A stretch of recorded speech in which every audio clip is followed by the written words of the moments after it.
neste momento, Deus, através desta emissora, leva até você mais um programa de fé, com mensagens, hinos e orações a seu favor.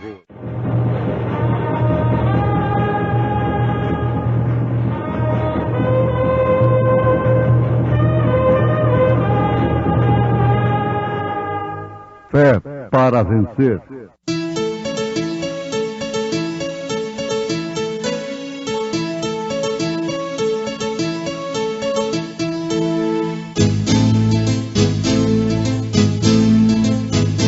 Mensageiro, Deus enviou seu profeta, seu profeta é. Este som de alarido retumbando está, retumbando está. E as águias de Deus, e as águias de Deus já voando estão, já voando estão. William Branham foi seu nome e Deus foi com ele, e Deus foi com ele. E a coluna de fogo sempre lhe seguiu, sempre lhe seguiu. a palavra ele pregou, a palavra ele pregou. Com fidelidade. Combati o bom combate, acabei a carreira, guardei a fé. Uma casa sobre a rocha.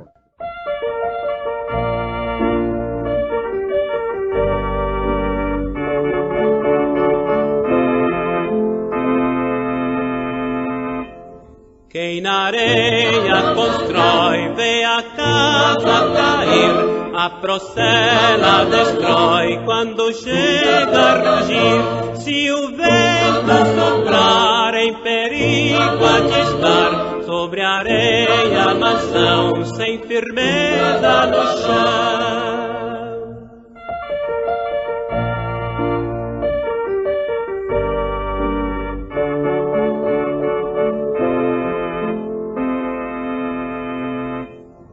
Quem na rocha constrói tem descanso real, não se abala a mansão no maior temporal. Se o vento soprar, bem segura de estar, pode o vento rugir e a tormenta cair.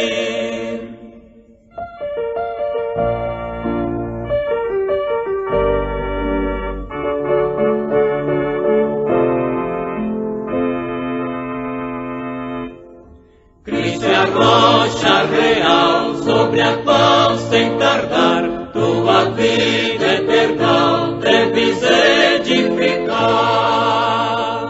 Se a morte rugir, nem cuidado terás, pois nas mãos de Jesus bem seguro estarás. Bem seguro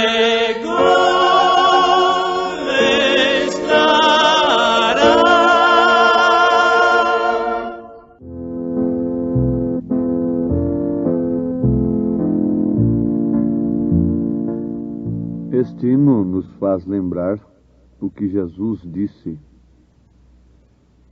todo aquele, pois, que escuta estas minhas palavras e as pratica, assemelhá-lo-ei ao homem prudente que edificou a sua casa sobre a rocha.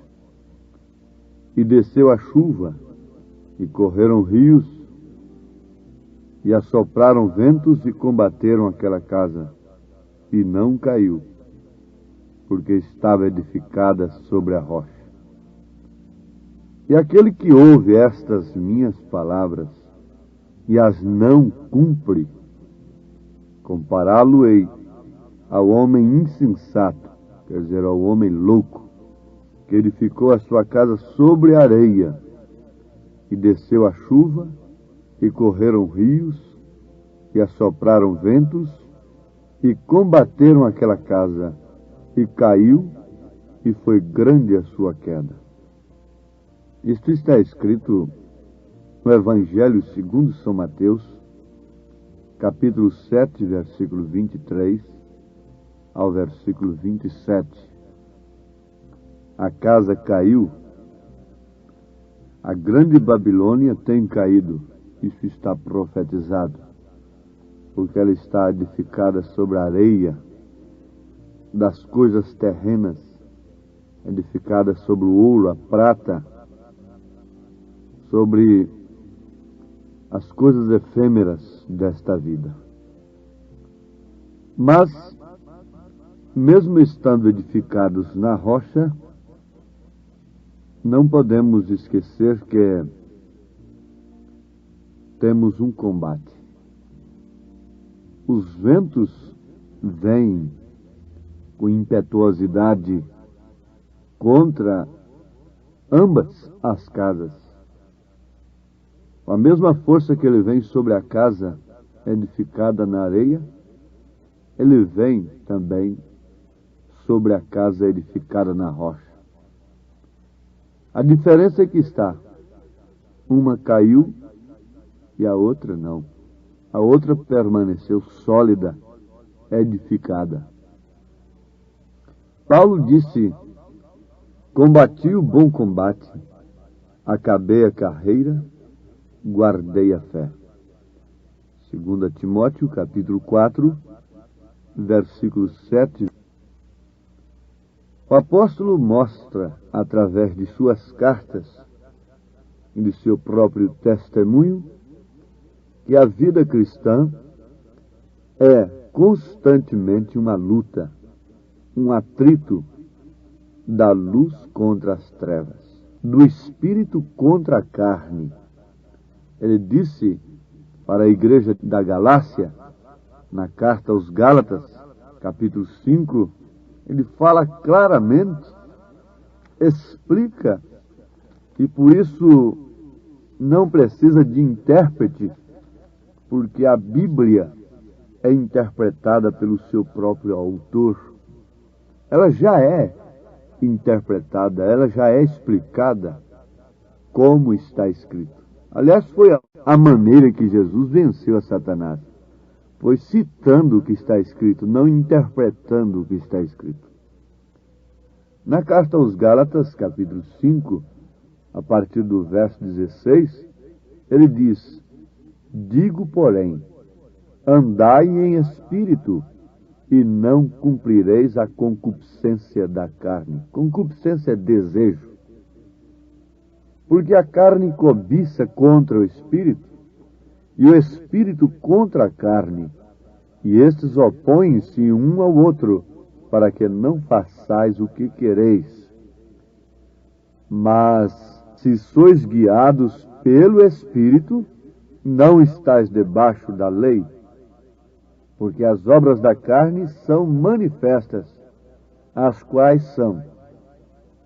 Então ele começa a enumerar, coisa que não precisa de interpretação: prostituição, impureza, lascívia, idolatria, feitiçarias, inimizades, porfias, emulações, iras, pelejas, dissensões, heresias, invejas, homicídios, bebedices, glutonarias e coisas semelhantes a estas, acerca das quais vos declaro, como já antes vos disse, que os que cometem tais coisas não herdarão o reino de Deus.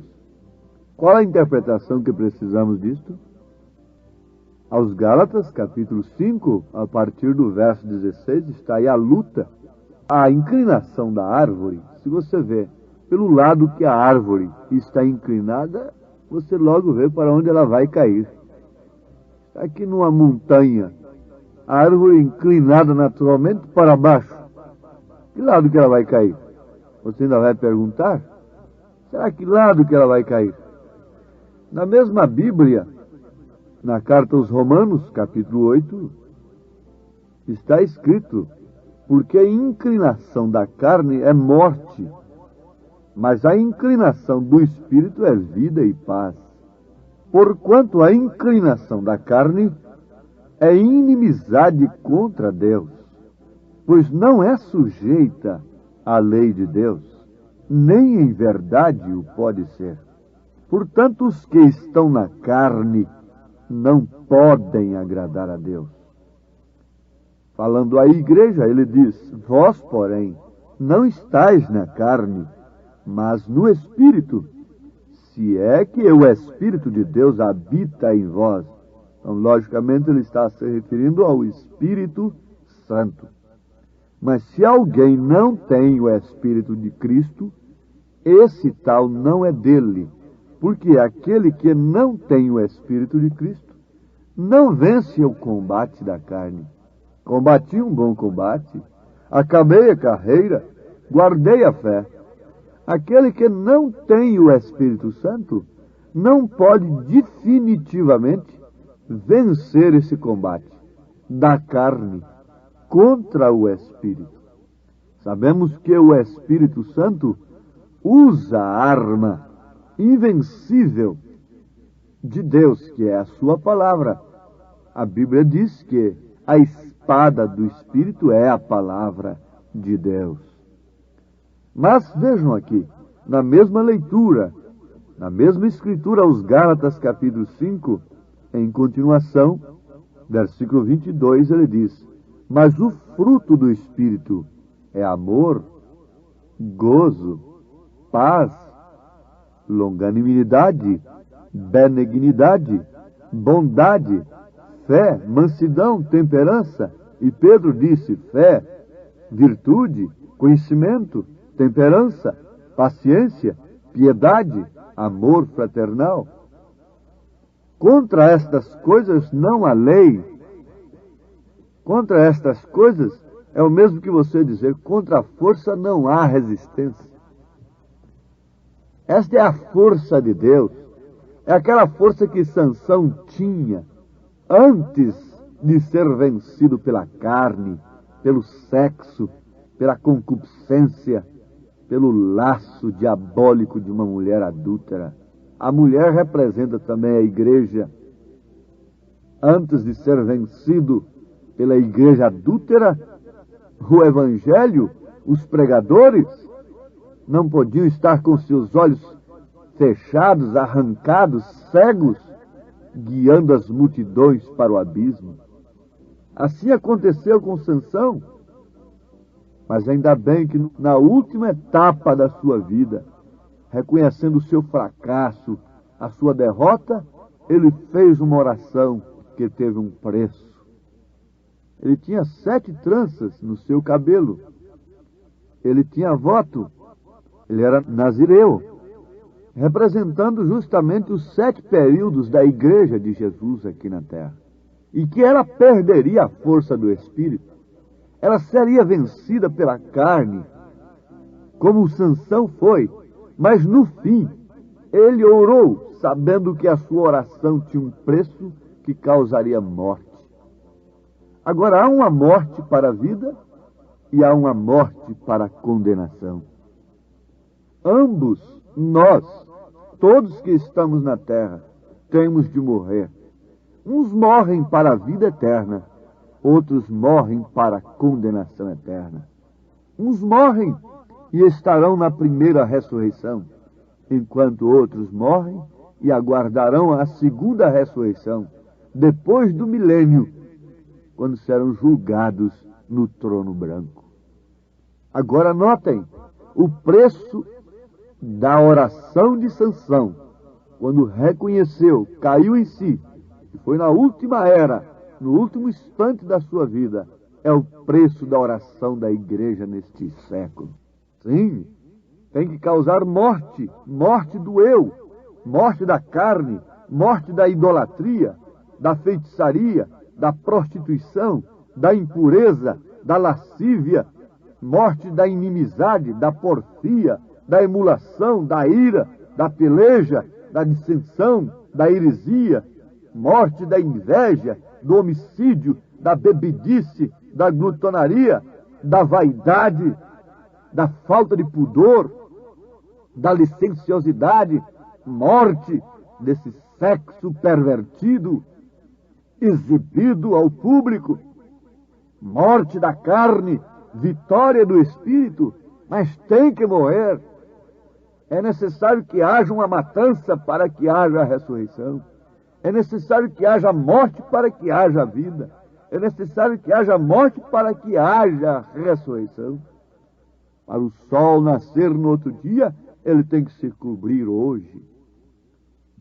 Ah, isto é certo, aquilo aponta para uma ressurreição. Você tem que morrer se quiser viver. Você tem que estar crucificado com Cristo, como disse São Paulo. Ele disse, mesmo na carta aos Gálatas, capítulo 2, versículo 20, já estou crucificado com Cristo, e vivo não mais eu, mas Cristo vive em mim, e a vida que agora vivo na carne, vivo-a na fé do Filho de Deus, o qual me amou e se entregou a si mesmo por mim. Mas o certo é que ninguém quer morrer. Ninguém quer morrer para estas coisas. Ninguém quer morrer para o mundo. Ninguém quer morrer para os desejos da carne. E aí estão as coisas avolumando-se cada dia mais, em satisfação à carne. A ciência mundana está em pleno processo à disposição da carne, exclusivamente da carne. Na verdade, um avião transporta homens que levam mensagens do diabo, levam modas terríveis, levam para outros países umas coisas novas, um novo ritmo e uma nova apresentação humana, como aconteceu desde que vieram uns certos jovens da Inglaterra, no Rio de Janeiro, exibiram na televisão. Então, daí a pouco, nós começamos a ver os moços cabeludos aí na rua. Leis foram usadas para isso. Leis que a ciência descobriu, explorou, foram usadas para isso. Trouxeram-nos ali. Outra lei, a televisão os exibiu. E daí a pouco estavam todos cabeludos, como eles se apresentaram, como modelo. Assim também essa roupa sumária das mulheres, a mesma coisa, há leis transmitindo esses conselhos, estas apresentações. Mas vocês fiquem sabendo, senhores proprietários e exploradores destas leis, fiquem sabendo que se vocês quiserem, isto acontecerá. E se não quiserem, vai acontecer do mesmo jeito. Dentro, em breve, Deus vai intervir e vai tomar posse de todas estas leis. No milênio, fique sabendo, vai tomar posse da lei do rádio, da televisão, de tudo, de tudo. Deus vai tomar posse. São João diz que o diabo tomou posse dela. O mundo está no maligno, o cosmos está no maligno, está sob o reino de Satanás, que foi oferecido para Jesus lá no Monte da Tentação.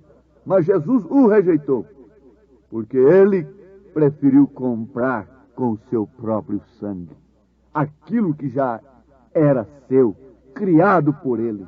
Então o milênio está às portas, porque estamos na hora em que o evangelho verdadeiro tem um preço, preço de morte, preço de sanção. A oração de Sansão teve um preço, a oração de Elias teve um preço, e nós estamos nesta hora. Deus introduzirá o milênio sobre a terra e tomará posse de todas estas leis, pois foi Ele quem as criou. Na verdade, Satanás tem explorado-as para satisfazer a carne da mulher, para satisfazer a carne do homem. Leva cenas sensuais lá a domicílio, sem rejeição alguma das famílias, porque é a satisfação da carne. Mas aqueles que vivem em espírito têm uma outra inclinação. Paulo disse, a inclinação da carne é inimizade contra Deus. E Tiago fala mais duro ainda. Ele diz, adúlteros e adúlteras, não sabeis vós que a amizade do mundo é inimizade contra Deus? Portanto, qualquer que quiser ser amigo do mundo, constitui-se inimigo de Deus. São Tiago, capítulo 4, versículo 4. Se a minha mensagem é dura, é pesada, quem suportaria Tiago pregando hoje no rádio? Haveria um lugar, haveria um tempo para São Tiago pregar na televisão para todo mundo, como há cadeias para pregadores modernos de hoje? Ele teria dinheiro para isso? Ele teria espaço para isso? Ele teria um lugarzinho numa lei desta? São Paulo teria um lugarzinho para pregar o evangelho como ele pregou para as mulheres nas suas cartas? Neste século, ele teria um lugar no rádio, na televisão para pregar? Seja pelo preço que fosse? A resposta é esta: não. Não há lugar para você. O seu evangelho é diferente dos demais. A sua mensagem é implicante. Chama Elias para pregar para essa Jezabel casada com Acabe. Chama João Batista para pregar neste século agora e veja se há lugar nestas leis para ele. Estou me referindo a estas leis que conduz voz, imagem, os meios modernos que a ciência tem usado para levar o bem, para que assim ela possa matar com a sua peçonha, com o seu veneno, porque ela é a árvore da ciência do bem e do mal. Ela não poderia enganar se ela não fizesse bem. Eu vi no jornal o show do trote daqueles que passaram no vestibular. Que contraste com o cristianismo. O jornal estava dizendo cerveja, lama e lágrimas. Revoltas. Uns alegres, outros rolando na lama porque foram aprovados. Beijos sensuais na rua. O trote é este. Eu disse, se esse povo fosse cristão, se isso fosse de Deus mesmo, viria ali aquele grupo de moços que foram aprovados, de joelhos, agradecendo a Deus, cantando glória, glórias e aleluias na rua. Se isso fosse de Deus, estariam orando, o jornal exporia aquela cena tão maravilhosa de moças de mãos postas, agradecendo ao Senhor, e jovens cantando na rua, fazendo passeata, louvando a Deus, não na lama.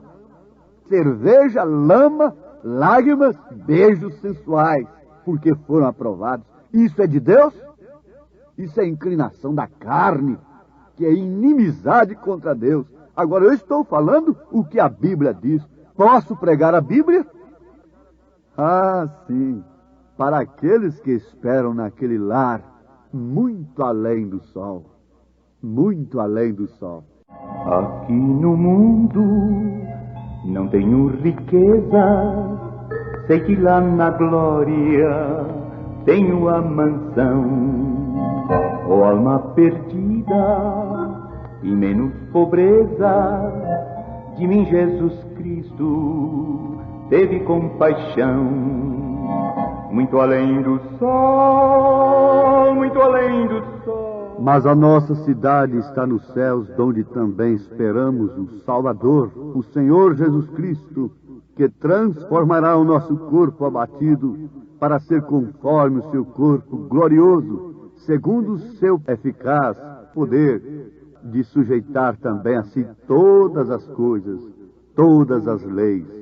Aos Filipenses, capítulo 3, versículo 20 e 21. Porém Jesus Cristo, quem está aprovando... O Senhor vos abençoe, ouvintes, em nome de Jesus Cristo. Amém.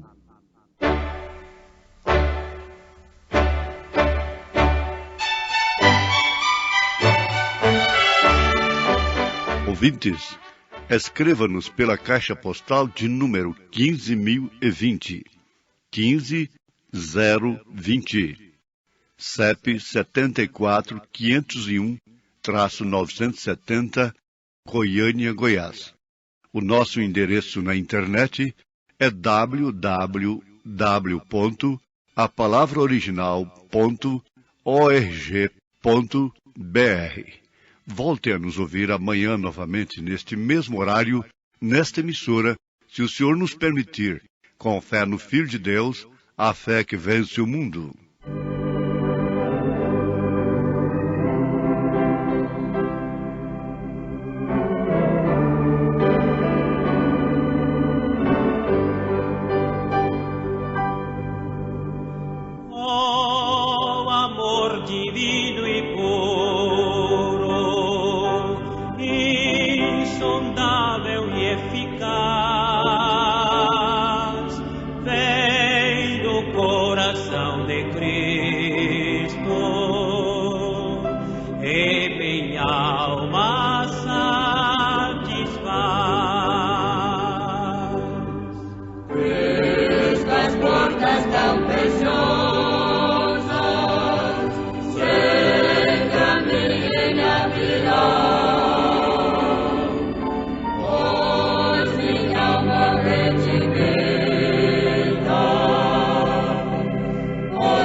portas tão preciosas,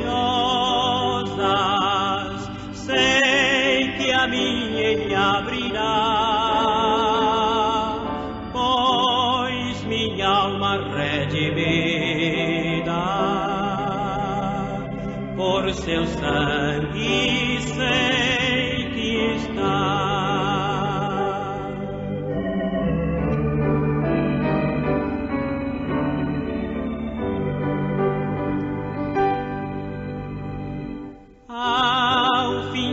Desta jornada, quando aos céus de luz chegar,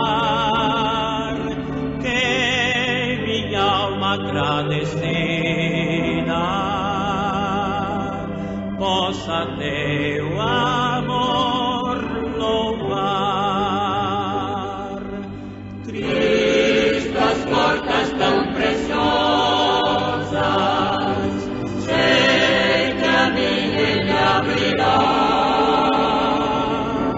pois minha alma redimida por seu sangue sei que está.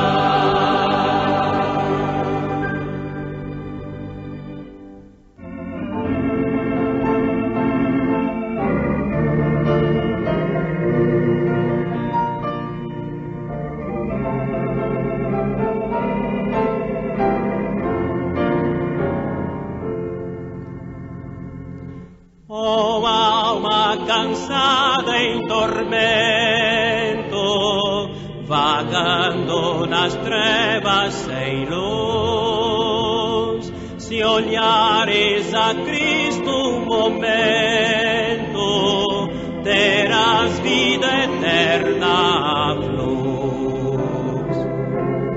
Olha para Jesus, contempla o seu rosto de amor e verás a luz divina brilhar com fulgor resplendente sem par.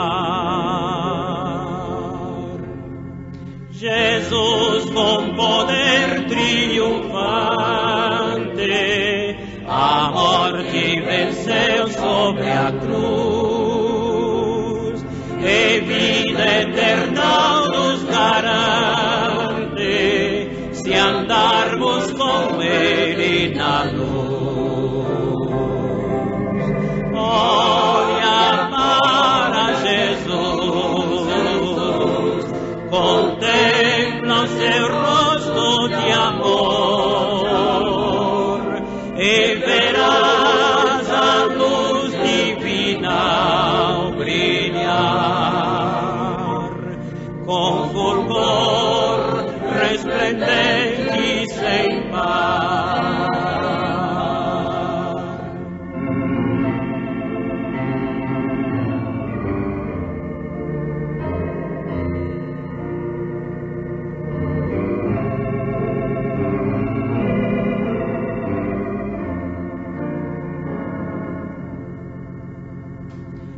A sua divina palavra declara que há salvação